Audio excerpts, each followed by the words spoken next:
Hi, this is Johnny MaK, and welcome to Live Mixing Concepts Episode 4. Today I will be talking about phase and time alignment. These videos are going to be more from the perspective of mixing, rather than talking about PA systems, because that is a whole other science in and of itself that I can't break down eloquently in a short video. Before we start, please hit the like and subscribe button if you have been enjoying these videos, as it tells YouTube to recommend these to a larger audience, and in turn keeps me motivated to keep making them.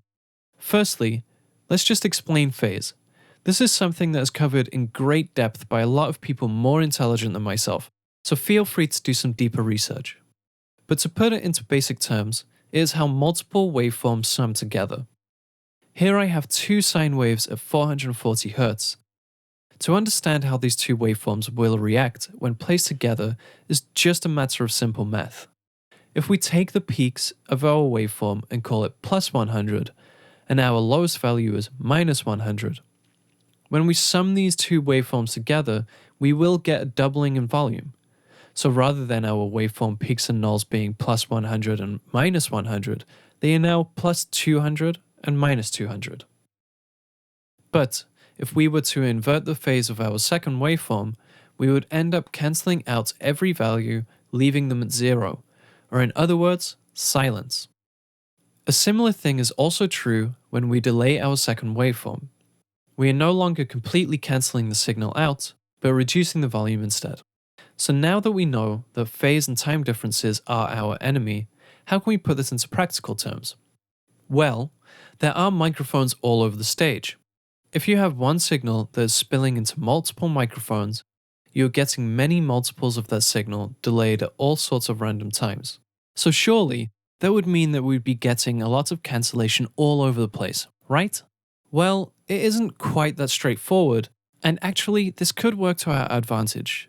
The sound actually changes over distance, through room reflections, proximity effect, different tonalities in microphones, as well as a time delay between them all. Because the waveform is so different by the time it hits these microphones, you reduce the amount of phase cancellation and you're left with a reduction that mostly sits in lower frequencies. Just to give an example of this, here we have a snare drum, and here we have a snare drum being picked up in the room. These two signals are clearly very different. And if I zoom into our waveforms, you can see where the transient of the snare is. Most of that high frequency information is already passed. There are bits of the low frequencies that may still be affected, and we can check this by flipping the phase. But if I do that here, you can hear that there isn't much of a difference. So our life just got a little bit easier. But there are a lot of microphones that are closer together, especially on drum kits. We often have two microphones on a kick drum, two microphones on a snare, overheads that are a variety of distances from all of the different drums, and the time difference between all of them is so short that we do get phase cancellation, and it becomes really difficult to discern how long that delay is. So, let's break this down a little bit. Different frequencies have different wavelengths. This is 440 Hz, and this is 100 Hz. The lower the frequency, the longer the waveform. So if I create a copy of these waveforms and delay the copies by 2.5 milliseconds, you can see that our higher frequency actually listening to a different cycle already, but our lower frequency is still within the same cycle. This basically means that it takes longer or a greater distance for the low frequencies to change. So in the case of our drums, where a lot of microphones are close together, those lower frequencies have a greater likelihood of summing together to either increase or decrease in volume. With this information, we can now start to think methodically about how we approach our mix. If we begin to reduce the amount of low frequencies from microphones that don't need it, we reduce our risk of any phase differences that there might be. We don't necessarily need anything below 100 Hz in any of our cymbals, as they generally sit in a higher band of frequencies. You may want to retain some of the low end of your drums in your overheads as it sounds more natural, or you may want all of that low information to come from the close mics. In live audio, the latter is generally better as it reduces the likelihood of feedback and should give you more punch and space in your mix. Let's bring up another situation. So I'm just going to play my kick in microphone and my kick out microphone, and both together.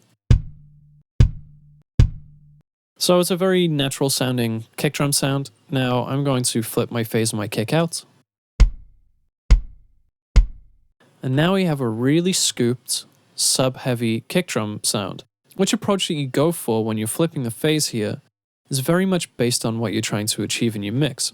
Even though the phase is flipped and it's technically wrong, we are getting a summing at around about 45 Hertz. So I'm just going to show you this real quick. This is without flipping the phase. And we get this peak at around 140-ish Hertz. I'm going to flip it here. Our peak has now shifted to 40 Hertz. You can see that the transients line up nicely with each other, and this is probably where that 140 Hertz is coming from. However, you can see at our lower frequency, so this is probably the 45 Hertz, kind of comes in and out of phase with each other.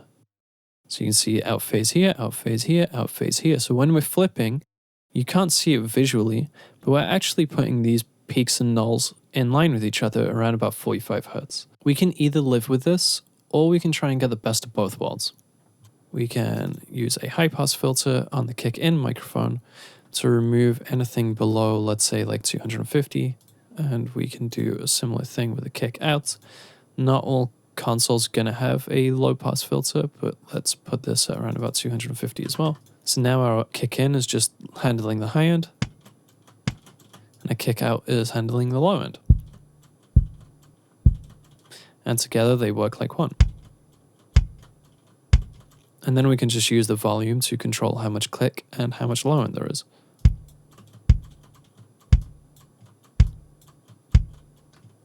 So as a result, let's bring up our EQ that's looking at both the channels. We get a nice summing around about 50 Hertz. So we end up with a peak here and it seems smooth, whereas if I take both of these out, you can see that that phase cancellation in the low end means that we're losing that 50 Hertz, and now our focus is getting into the 120 Hertz area.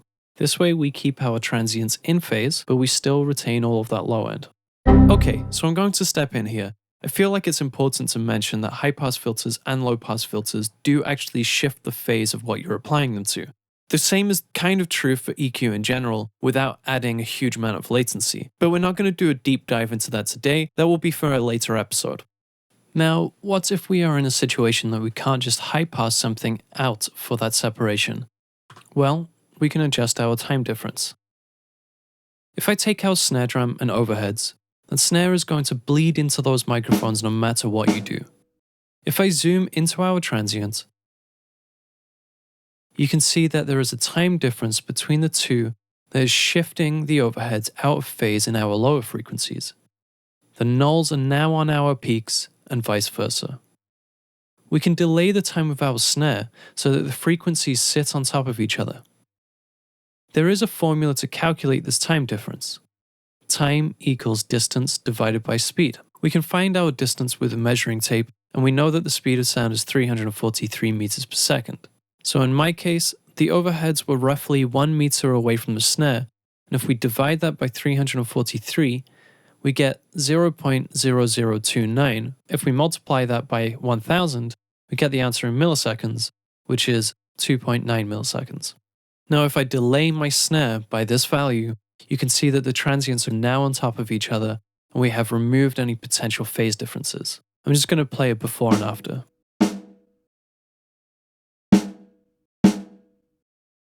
You can hear that we now have more body from the snare drum because those transients are now in line. Now, this is not an exact science in all cases. Our toms will reach the overheads at different times due to their positioning, but the fundamental frequencies are generally lower than a snare drum. So, as your overheads are likely to have a high pass filter on them anyway, the difference of adding a time delay is going to be negligible. Regardless, it is important to check the phase on all elements of your drums with your overheads to make sure that you aren't losing any of that power in your mix. Just so that you can hear how much of a difference all of this makes in a mix, I'm going to pull up a Pro Tools session, and the only processing that I'm going to do is high pass filters and time delays. Now the time delays I'm going to move manually, just because I can do it a little bit more accurately, but again, you can use the same method with the tape measure and typing in the time delay yourself. For the sake of full disclosure, I'm going to show you what processing I've done. On the kick in, I'm using a high pass. On the kick out is nothing. Snare top has a high pass filter. Snare bottom has the same high pass filter. The rack tom has a high pass filter with the phase flipped. The floor tom has a high pass filter with the phase flipped also, and this is because I had to flip the phase on my overheads to make them match my snare drum. And hi-hat is also a high pass filter, a little bit more aggressive. And let's have a listen to how it sounds with all of these adjustments made.